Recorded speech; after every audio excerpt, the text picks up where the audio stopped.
I never lied where I came from. Texas had its place for me to find a home deep in my soul. I must know the world as a whole. Hello, I am Carol Coburn. Thank you for joining me here on the set of Creative's Cornerstone. Today, our guest is Rodney Bursiel.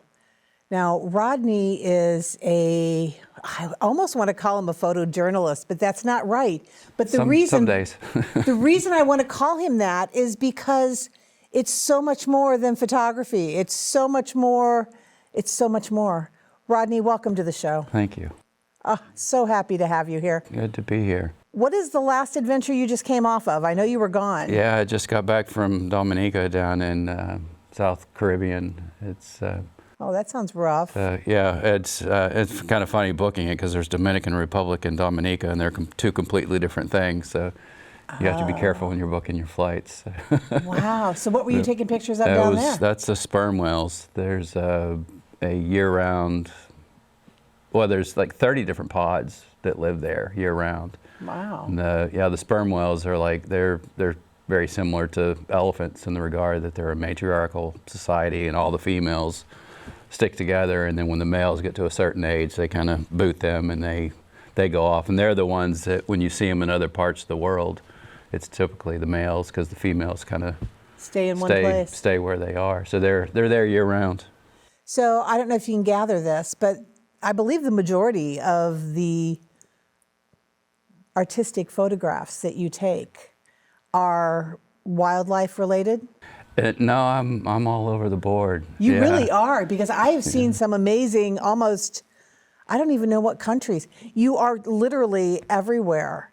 Tell our viewers what it is that you do. Well, it's my dad taught scuba when I was a kid, and he did underwater photography. So I was scuba diving before I could walk, kind of thing, because he taught in the backyard. We had a pool in the backyard, and every weekend there were all these people, and there was always scuba gear just laying around, so I'd just throw it on and jump in the pool. But yeah, he did underwater photography as a hobby. I say did, I mean, he technically still does. But but yeah, right before I went to college, he sold his business, and I got out of scuba, and I never got out of photography, but it was never anything more than a hobby.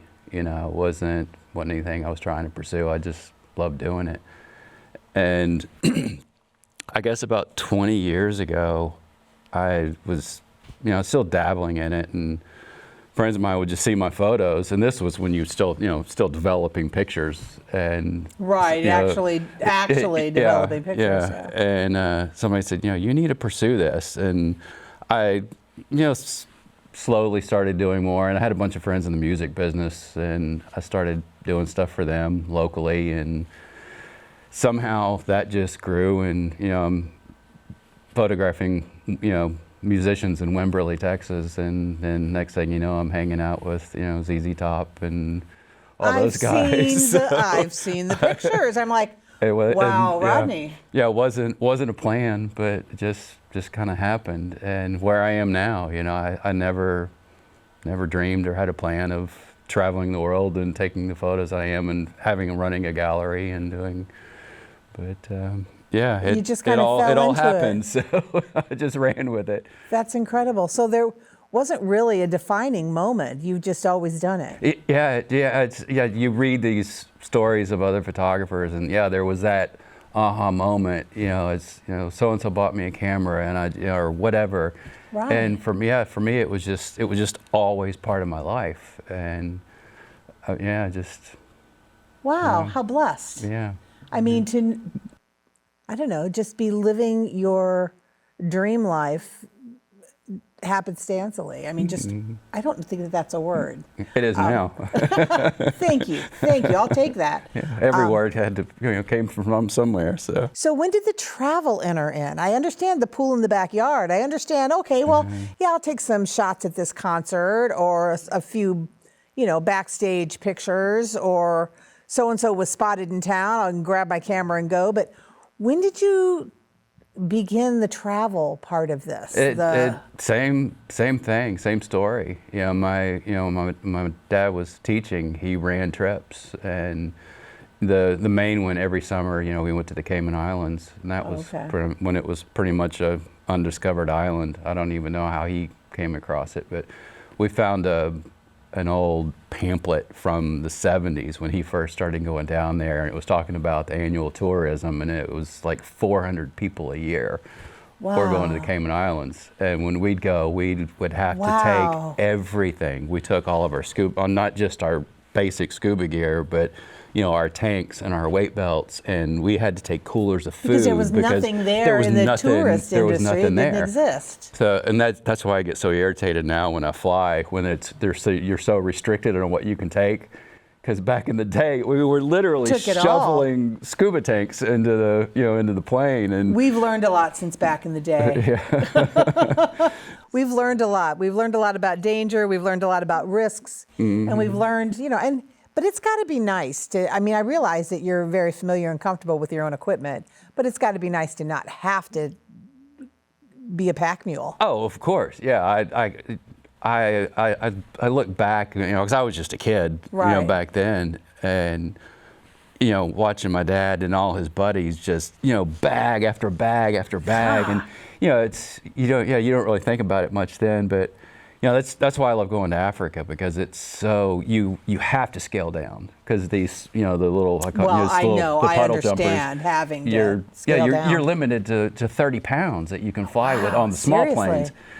And so you're stuffing things in shirts to hide so you can get more on, but you can't take all that gear. You've really got to think about what you're going to be doing. And when you go out on these excursions and you're limited to 30 pounds on a plane, is that a day trip? Is the plane and the 30 pounds a day trip, or is that a camping expedition where you're going to be in the field for an elongated? Month. Yeah, it's a month. Yeah, where it's 5 pair of underwear, 2 pants, 2 shirts, and whatever camera gear you can stuff away. So, but there's places to do laundry, so you're doing a lot of laundry. But you're real bare bones on those kind of trips. And tell me about some of the trips that you've had. I am perplexed by the magnitude of what you do and the time that you've done it, the distance that you've carried, and the moments that you've captured in your pictures. Yeah. Forgive me. Yeah. In your they're photographic pictures, works photographs. of art. Tell me about, where have you gone? Where have you been? What have you done in 60 seconds or less? Yeah. No, well, like I said, it started in the Cayman Islands, doing underwater photography there, and that was, Caymans is more, it's reef diving, so I got kind of bored with it, and that was part of the reason. Bored by what you were seeing under the water, the little scuttlefish, or the just little fish. There wasn't any element of danger or anything. But of course, now that I'm getting older, I'm thinking about going back to the reef. Maybe I want to turn back that direction. But I got kind of bored with it, and like I said, my dad sold his business, and we got out of it for a long time. And then I fell into the music thing, and I did that for 20 years. But I need to know, how do you fall in to a music thing? Is it somebody that was familiar with your gift of capturing the moments? Yeah, and they said, hey, listen, can you do this? Yeah, that's exactly what it was. Yeah, a friend of mine, she needed some stuff for this music thing that was going on, and it literally just grew from there. I guess they liked those photos and they recommended me, and it just got bigger and bigger and bigger. And it's like, when I had the opportunity to shoot ZZ Top for the first time, it was 12 years ago. And now it's, Billy liked the photos, and they're still on the ZZ Top website. And so whenever he comes through town, I get to go and hang out and photograph, and that just leads to more and more and more. So it's a rough life there, Rodney. It is, But In all of your experiences, and there's a lot, in all of your experiences, do you have one that really stands out that warms your heart, that was so just the moment? I don't know there's so about. many I mean, moments for you. there's so many moments, and I don't know about warming trip. my heart kind of thing, but there's a lot. There's been a lot of experiences that have changed my life, and That I say, works. rewrote my DNA on who I am and who I've become through all this. Because it's like when I got back into scuba. Long story short, I don't even know where it came from, but I wanted to go dive with sharks. And I just put out a thing on Facebook. I said, has anybody done shark diving? I need to find a outfitter that I can go do this with. And I went, and that's Guadalupe Island in Mexico. It's like a 20-hour boat ride out of Ensenada. And it's cage diving, but I did that, and that was one of those aha moments of, this is why I got out of reef diving, because, this wasn't happening there. But it was that trip where, you find these moments, you find these trips that you go on, and of course, you're meeting like-minded people that are doing the same things, Sure. and people that have been doing it much longer, and you learn of their previous things, and the list just grows and grows and grows of what I want to do and see now. But the very first, because like I said, I hadn't been diving in 20 years, and I called my dad. I said, I want to get back into diving. So I said, let's go to Cayman, and I want to, yeah, literally. I want to get in the water with you and just have somebody there so I can get comfortable again, because I haven't done this in so long. But it was that Guadalupe trip where I learned about the Socorro Islands, and it's humpbacks and whale sharks. Wow. And all kind of sharks, and it's deep diving, it's ripping currents, it's all the things. And in my head, I'm going, no big deal. I had no idea how unprepared I was for this dive. As you're talking, some of your photographs are coming to mind of this big in the water next to this incredible creature. Mm-hmm. And time literally stands still. Some of your photographs, you see and feel the movement in the moment of what's happening. And others, those captures are just frozen in time, as if you're a fossil. And so as you're talking, I'm pulling up some of your photographs in my mind of the magnificence of the moment. I can't imagine being on that side of the face mask with that unfolding in front of you. Well, and that's like those moments, and the life-changing moments and those experiences. And it was that trip that literally changed who I am, because it was our very first day. We got there, and it's a chain of islands, and there's one, it's called Roca Partida, and it's not much bigger than this studio. Wow. I mean, you can swim around it. But it's crazy, crazy currents and all the you could have surges of where you're dropping 30 feet, and because it just there's a lot going on. Sure. But that first day we got there was a humpback with its baby and her escort. And the dive master on the boat, he recognized her, because the humpbacks, I forget what their gestation is, but it's over a year. So it's every 2 years on average that they would see the same whales. You never see one, year after year. And he recognized this one whale, and we got in the water, and we were in it, in the water with this whale for a day and a half. Because the babies, they're super curious, and the moms will just hang out, and the babies, I call them drunk teenagers, because they're going all over the place, and they'll come right up to you. And I've got photos face to face with these, these baby humpbacks. And we had an entire day and a half in the water. We go down scuba, ready to suck our tanks dry, come back, throw them in the boat, and go back and snorkel. We're just all day long. Wow. And it was about lunchtime the second day, and we were going back to the main boat, and I had reached up my hand to grab the guy's hand to pull me up. And just as I'm doing that, I hear all the thrashing and another boat that's still out there, and you hear all the, the oh my gods and all the things. And I turn, and just as I turned, an orca fin came out of the water. And so we all jumped back on the ponga and went over there, and it was 2 transient orcas that had come in that were hunting, and they were after the baby.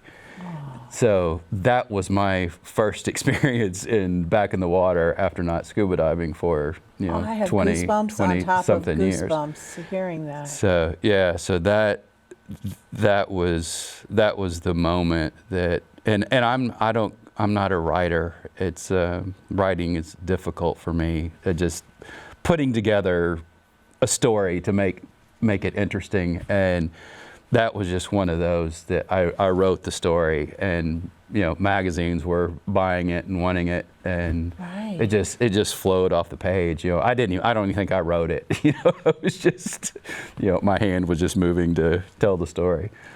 Wow. But yeah, that was the one that sold me, and where wildlife became my passion. I still do the music stuff, but not near what I used to, because I'm just so drawn to wildlife and being in nature. And I've seen tribal photographs from some of your experiences.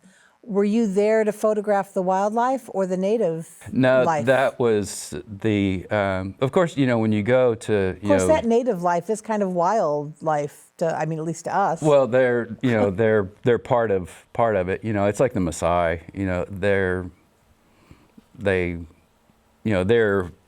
what am I trying to say? Their experience, with, because they grew up in this, and they know these animals, and there's a mutual respect between the Maasai and the animals. They've learned to live in harmony, and it's a really beautiful thing. Yeah.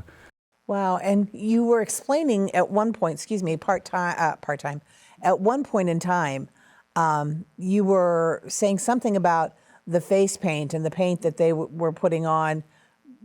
Was it they tell a story, or tell me about that's the Omo Valley in Ethiopia that you're probably referring to. Yeah, I believe so. I believe it was Ethiopia. Yeah, that was one of that was kind of a side trip. We were going to, Kenya and Tanzania, and this was one of those trips that was originally going to be like 2 weeks, and we just kept adding things, and next thing I know, it's over 5 weeks that we're there. It's like, well, we're there. Let's go do this. Let's go do this. Let's go do this. So yeah, we discovered Omo Valley, and it's like, why not? Let's go. But it's one of the most remote, areas where, these tribes are still, when the first time, I've been twice now. The first time I went, it was, pretty much 100% authentic, and they're still. But the second time I went back, you're starting to see, people in San Antonio Spurs T-shirts, and the things. They're starting to adapt, or wanting the Western culture, I guess. But how do they find the Western culture? I mean, from tourists, but it's so remote that it's not it's not an easy trip, and it's not what anybody's going to go do for a vacation. It's a purpose-built thing. Well, yeah, that's what I can't imagine just making the decision to drop in on a village. Do they roll out the welcome mat? Do they look at you with suspicion? I mean, do they wonder who you are and what you want? Where do you stay? How do you interact? Yeah. We camp. We tent camp in the villages. And my guide over there, he grew up. There's the Omo Valley. There's like 17 different tribes, I think. I've been to about 9 of them, and he grew up in one of the tribes, and the short version, he was, I guess, because he speaks English. And this photographer, I don't know how he came about, but I guess, just ran into him, and I guess, discovered that he spoke English, and he hired him to take him into the villages to translate. Oh, okay. And so now that he's gotten older, because he was working, and he worked for this photographer for a while, and now he's gone off into doing his own thing and running his own trips, but he's been doing it for so long that all these, like the chief elder in all these villages, they've come to respect him and appreciate him, and because he'll go in and negotiate, and we'll pay them money, and Yeah. I don't ever know what it is, because he goes and we just pay him a lump sum at the beginning, and he'll go negotiate, and we'll stay 3 or 4 nights with them, and they love it. They interact, and they'll come, and they love having their photos taken, and the kids just latch on to you, and you're dragging kids around on your feet while you're taking photos. So so you're welcome in the community. They're very, very much so. Yeah. Rodney, pause right there, y'all. I'm going to give you a music video, and we are going to be right back. On the flip side of that, we are talking Rodney Bursiel and all things creative in his pocket. All righty, we'll see you in a minute.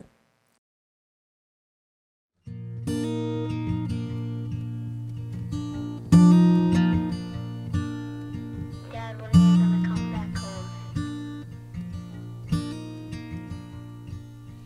Every time I close my eyes, I see the same old thing.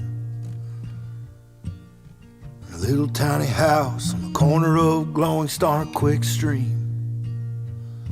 My wife and child in the front yard, watering that stubborn grass.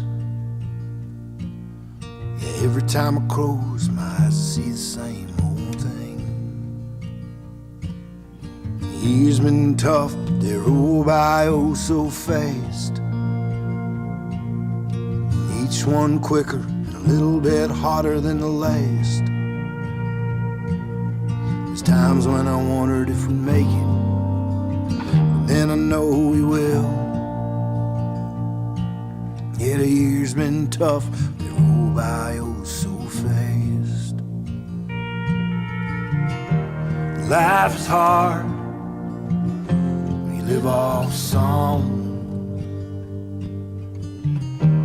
The road ain't easy and the nights are long. You bet on anything, you can bet you're wrong. Life ain't easy, you live off song.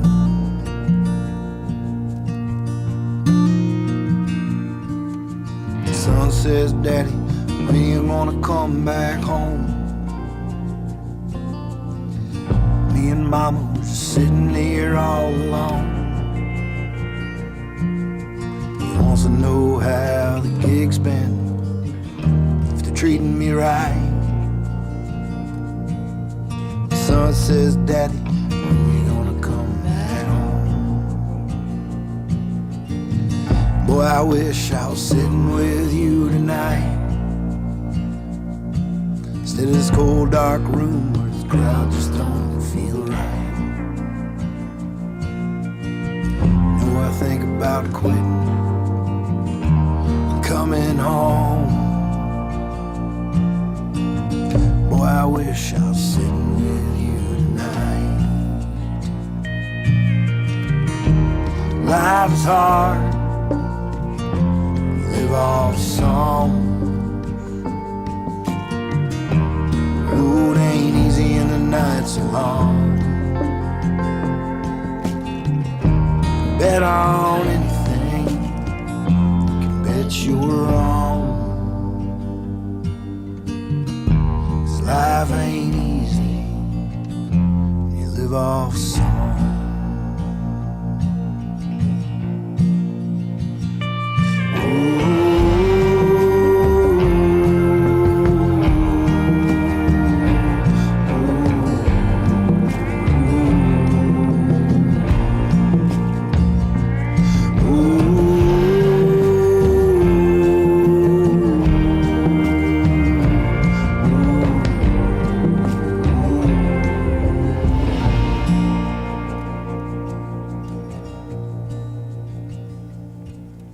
I finally pulled in just a little bit past 4.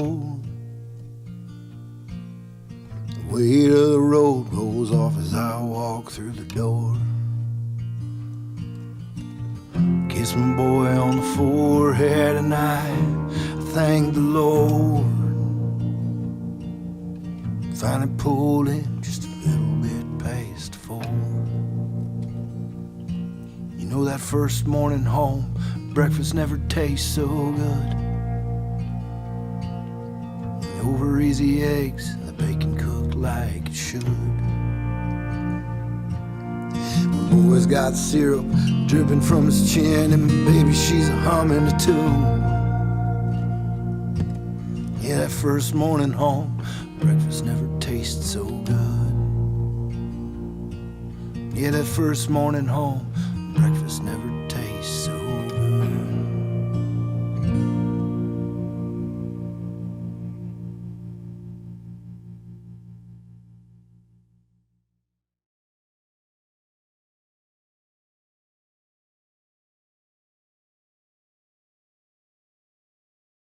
I am sure you enjoyed that little excursion, right? I mean, here at Creative's Cornerstone, yada, yada, we like just sharing the gifts of the creatives that are on the show, and even those that spend so much time, blood, sweat, money, tears into some of these musical productions. You know, recently we talked to Boudreaux Partita, who was the actual producer, director, and owner of Penny Rock Productions that handled that last music video. So yeah, little mini movies, right? We are in the studio. We are continuing our conversation with Rodney Bursiel. Rodney, you know, we were talking off camera about your adventures, and there's never enough time to be able to cover even a quantifiable amount of the life that you've lived through the art and the dream and the passion that you're living. I'm just in awe. I'm just, we were talking about tribes and a minimal dip in the pond there with the Ethiopian tribe. I remember also, because I'm an avid Facebook fan and follower, and there was something about stilts. Who and what was that? And you got to try your hand at it's funny you bring that one up, because we were talking about my guide, and that's actually the tribe that he grew up in. That's the Bana tribe, and they started doing that as a way to stay above, the bush, and so avoid snakes and all the things. I need that for my backyard. Yeah. But it's now it's become kind of a thing, just like us as kids, learning to ride bikes, and these guys, it's insane what they can do on these things. These kids are 4 or 5 feet up in the air, and they're climbing up the side of hills and playing soccer as if they're platform shoes, as if they're just part of them. and somebody dared me, because she saw my photo the first time I went, and she said something on Facebook. I guess she saw that I was going back, and she goes, I dare you to try and walk on them. So of course I did, and it was a utter disaster, but I did try. We're lucky you're back in one piece. Yeah. So tell me, how do you plan these?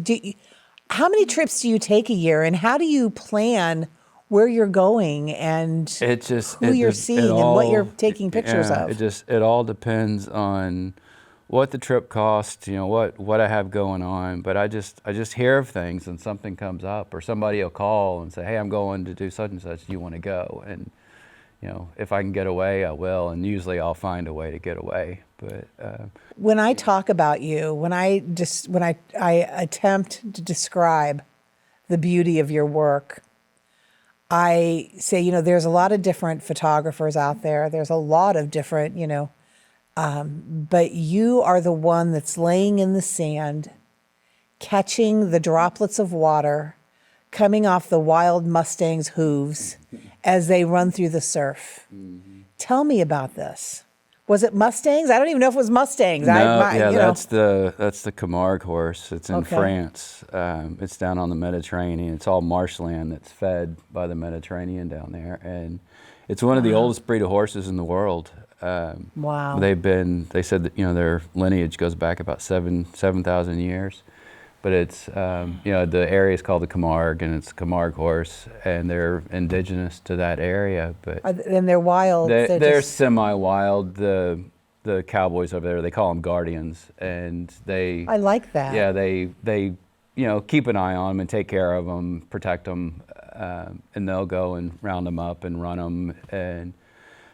But it's that was one of those. Jonathan Byrd, musician. He's in South Carolina, and I met him here when he was playing in actually in Wimberly at Blue Rock Studios.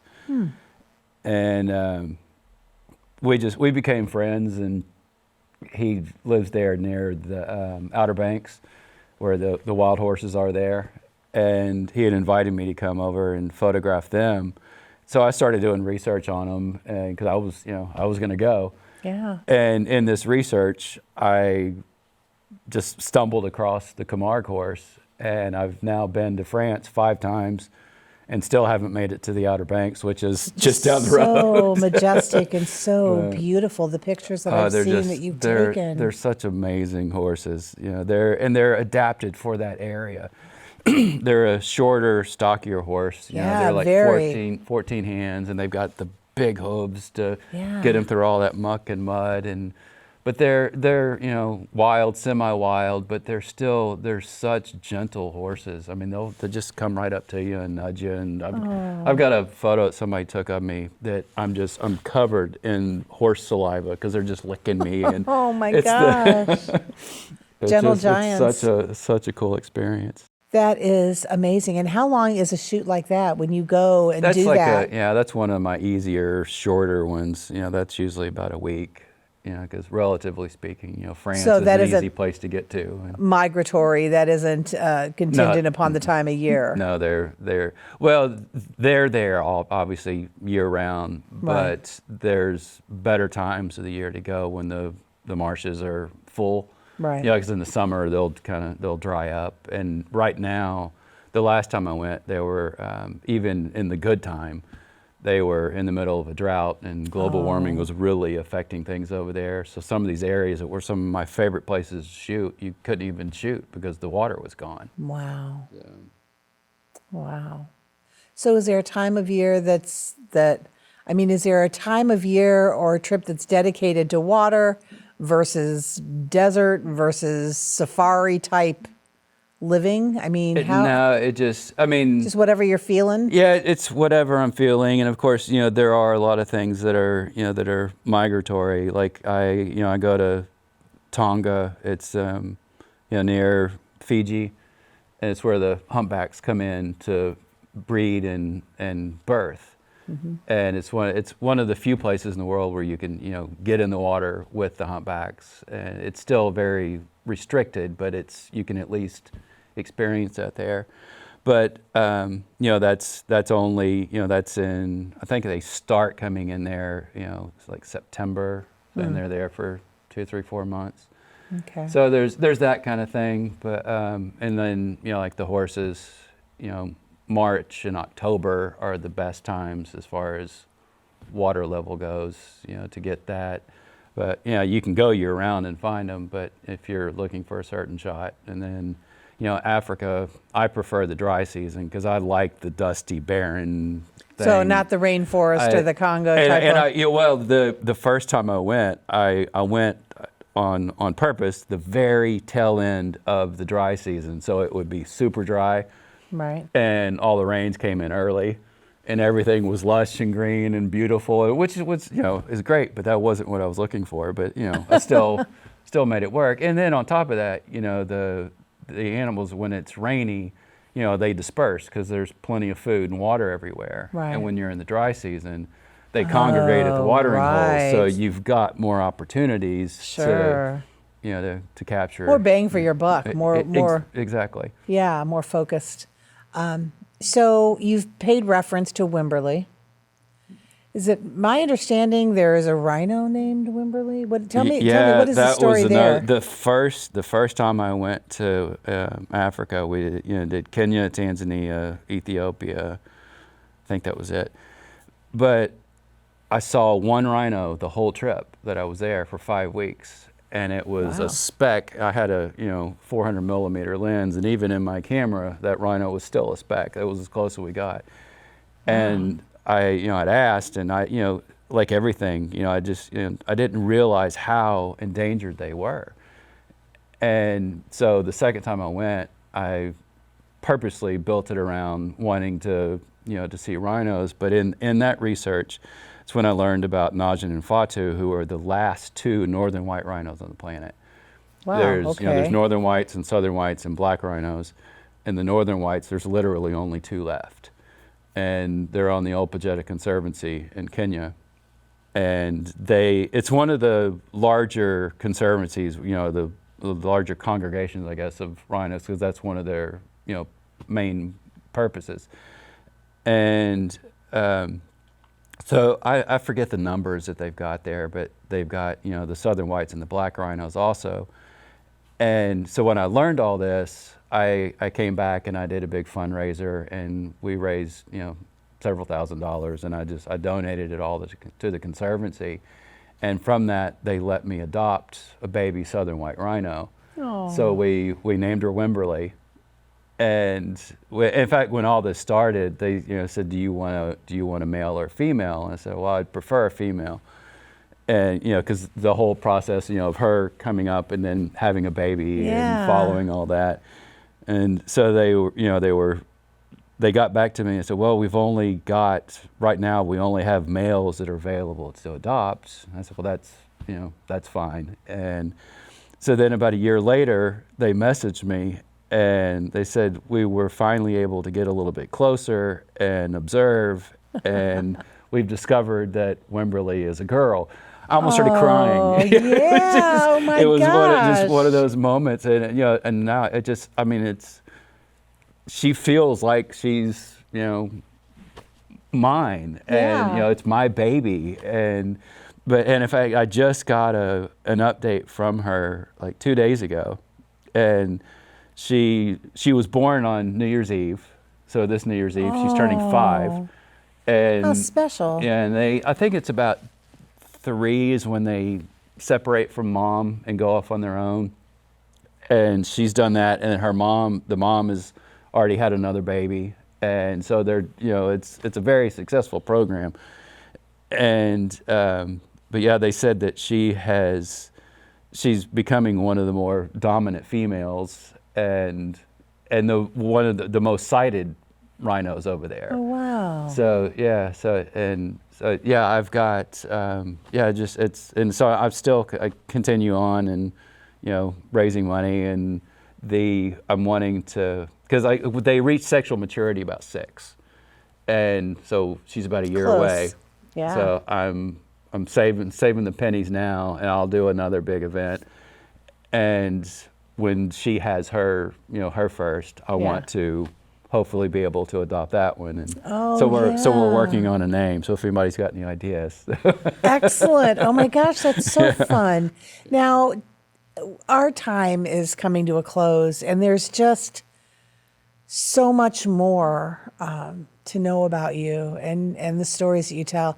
I wish, it is my fervent hope, that even if you don't do the actual writing, that you'll have a ghostwriter, but you need to share these stories. I know that you have a gallery, you have a boutique, and we'll let people know about that, but what's the possibility of that happening someday? It's another one of those projects. It's up here. It's spinning around. And you have so much up there to share that once you start, purging that, it'll be fascinating. Yeah, it won't be, it'll be a coffee table book, with stories. It won't be a novel or anything. No, but even just some of your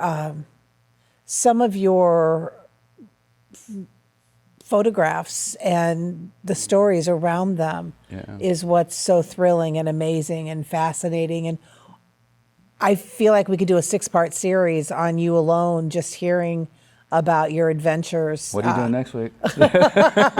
Sorry, I'm booked up through March, man, but we'll, in fact, speaking of which, you were going to be on the show several months ago, I feel, and you were out on a trip, I think Australia. I was in Australia, yeah. And then you got sick and had to come home. And then you were very ill for 6 months. For a long time. Yeah. Now, was that, have you experienced that? I know I just said our time is coming to a close, but have you ever gotten sick from some of your travels? I realize that particular one wasn't necessarily cultural, but have you ever had, or environmental, have you had?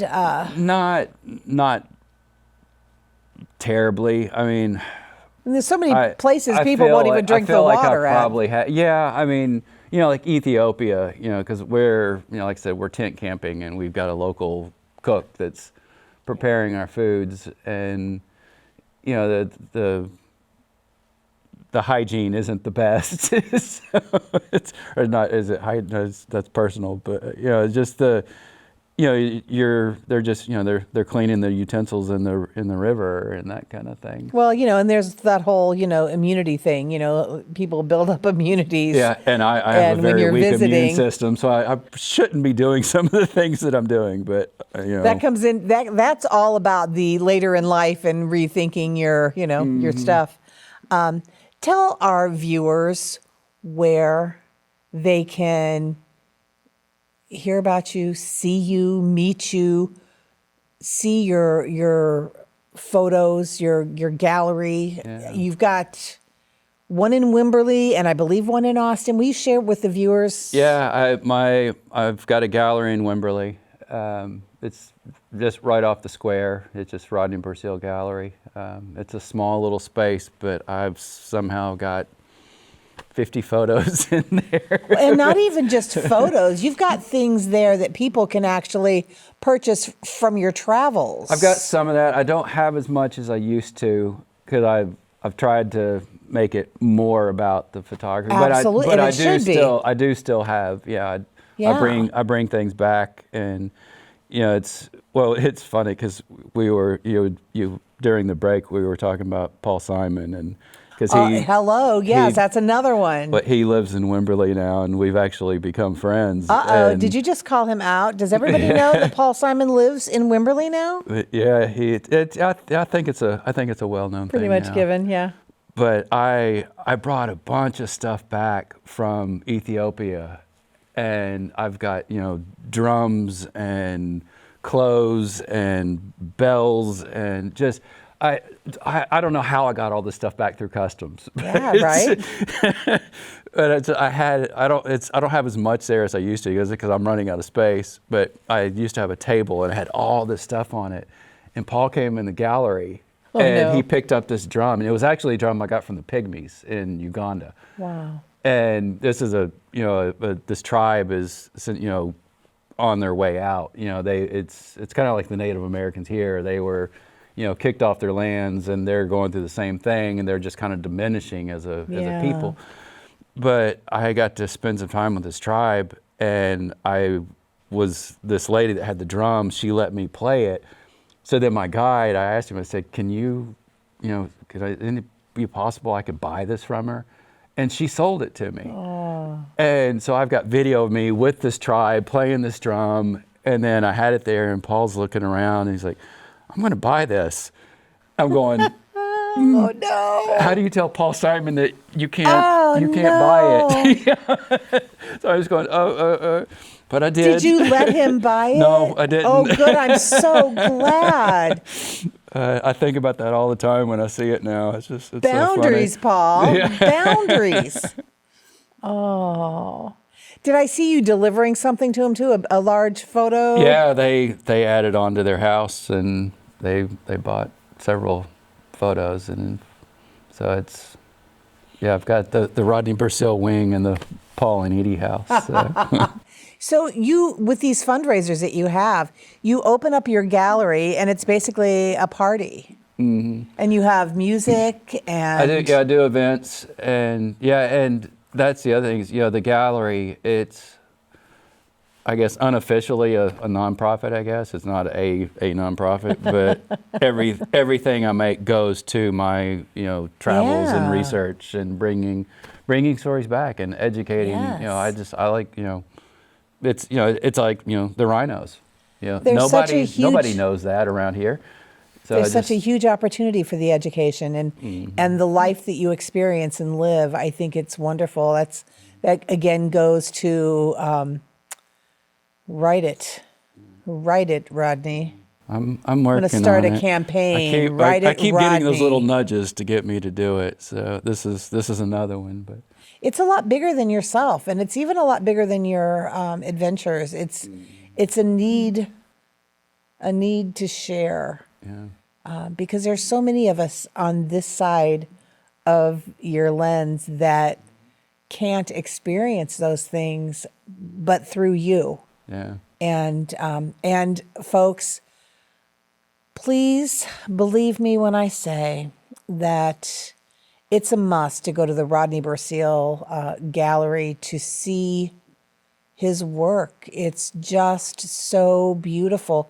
It's almost like a trip to the museum. I mean, just the culture and the things that you've brought back and through photos or through little mementos, Yeah, I wish I had a bigger space so I Yes. could make it more of that, because that was part of what I wanted to do with all this. But of course, being in Wimberly, I'm kind of limited on, it's there isn't a big space like that. It just doesn't exist. Well, yeah, there, but- Wimberly is pretty.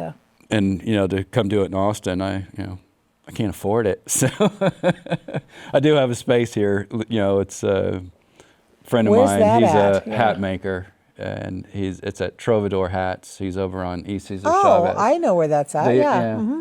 Yeah. So we met through Billy Gibbons. He made a hat for Okay. Billy, and I had a picture of Billy in the hat Billy that the he had Beard. made, Yeah. and we just became friends through all that. And he moved over to East Cesar Chavez, and he called me one day. He's like, I got a ton of wall space. I mean, it's like this. Yeah. He's like, do you want it? I was like, yep.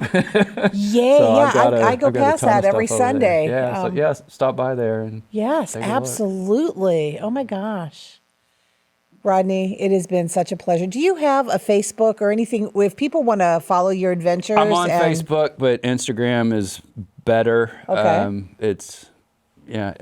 I've got more current on that with Is it just Rodney Bursiel what? I mean, Rodney what- Bursiel Gallery. Yeah. Okay, Yeah, all right. Bursiel. But Yes. that's where I'm best at, because it's easy just to upload a photo Sure. and walk away from it. Sure. My website. I've got my website too, but I'm so bad about keeping that updated. I find your stuff so much fun to follow. I just love your threads. I look forward to them when I see them. So thank you so much for being here today with us. And to y'all out there, you're welcome. I mean, seriously, he is amazing. And he's so inspirational. And talk about following your passionate pursuit. And Well, you said March, so I get back from Antarctica in March. okay, So well, I'll tell you what. We'll do that. We will connect. I will message you later, and let's put in. Let's take one of those March dates that I have, Yeah. and get you back in so we can talk some more and see some more. Yeah. That's gonna be a wild one. Wow! And where are you going in Antarctica. Antarctica? What are you going to be looking at in Antarctica? Humpbacks, orcas, leopard seals. It penguins. sounds really cold to me to be in the water. It's cold. It's 28 degrees in the water. In fact, I think the Oh air my God. temperature that time of year is warmer than the water. So Well, maybe we need to plan on April, because if that was me, I'd be coming home with a head cold. Very cool. Well, again, thank you so much Thank for you. being with us today. Y'all, till next time, creativescornerstone.com. go to our YouTube page. You can get to our various episodes on our website, creativescornerstone.com. Each episode is listed there with a little button that says Watch Now, which will take you to our YouTube page. And when you're on our channel, not page, when you are there, please like and subscribe. We would really like to trend, man. We want to give these creatives an even bigger stage to let their brilliance shine a little bit broader and a little bit wider. Till next time.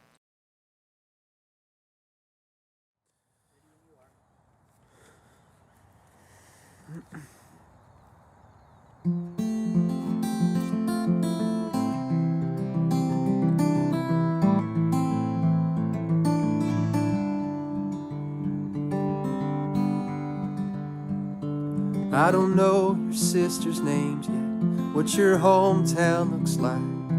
I don't know the past that haunts you, what keeps you up at night. Like a new pair of jeans, fits but still feels strange. We ain't been broken in, and it's bound to change. We're dancing round the fire that we started, dancing round the fire.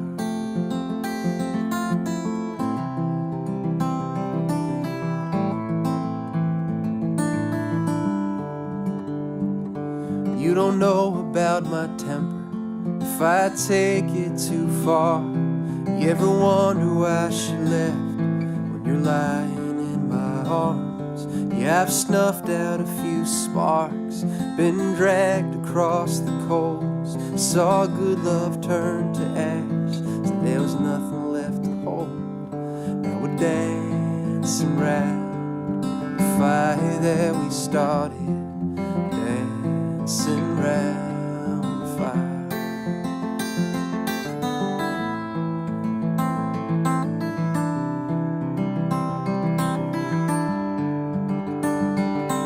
Ooh, and we might get burned, we won't know till it's too late. Ooh, and we're looking for a harbor, nothing's safe in this place. There'll be days we wanna go back to old flames, but we won't. It's just the devil that you know is better than the one you don't. Don't get me wrong, honey, I'm where I wanna be. It could all go up in smoke, but I'll wait around and see. Dancing round the fire that we started, dancing round the fire. We're dancing round the fire that we started, dancing round the fire.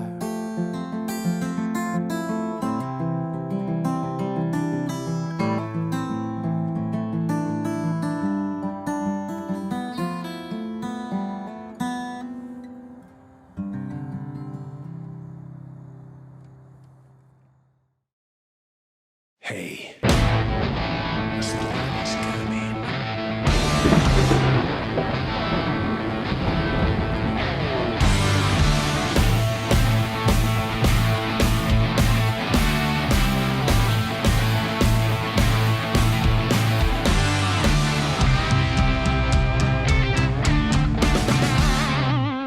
I found myself tempted by evil, eating away by guilt and pain.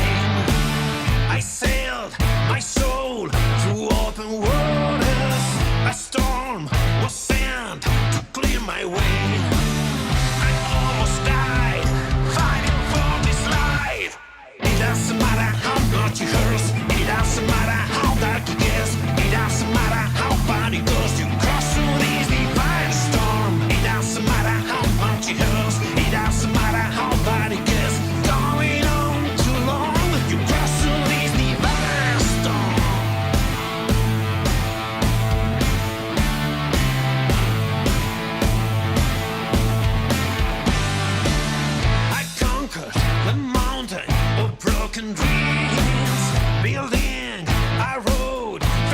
of fear.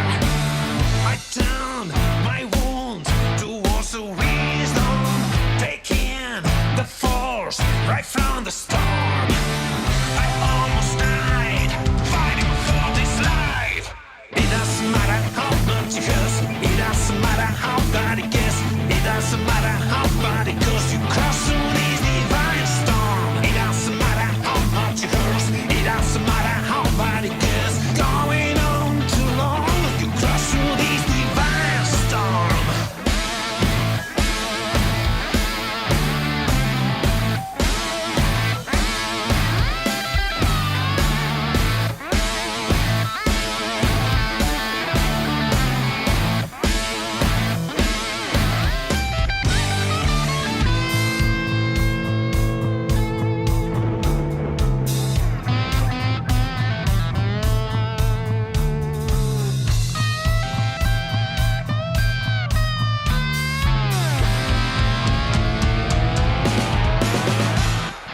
He's not seeing to believe.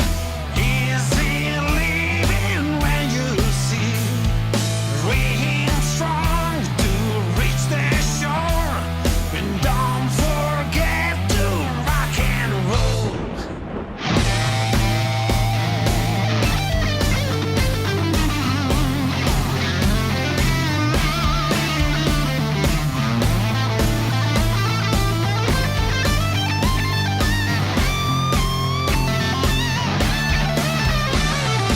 It doesn't matter how much it hurts. It doesn't matter how bad it gets.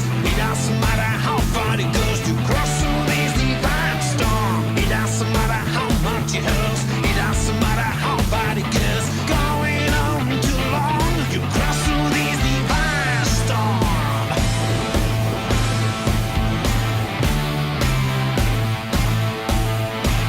Through the divine storm. These tools will pass. Through the divine storm.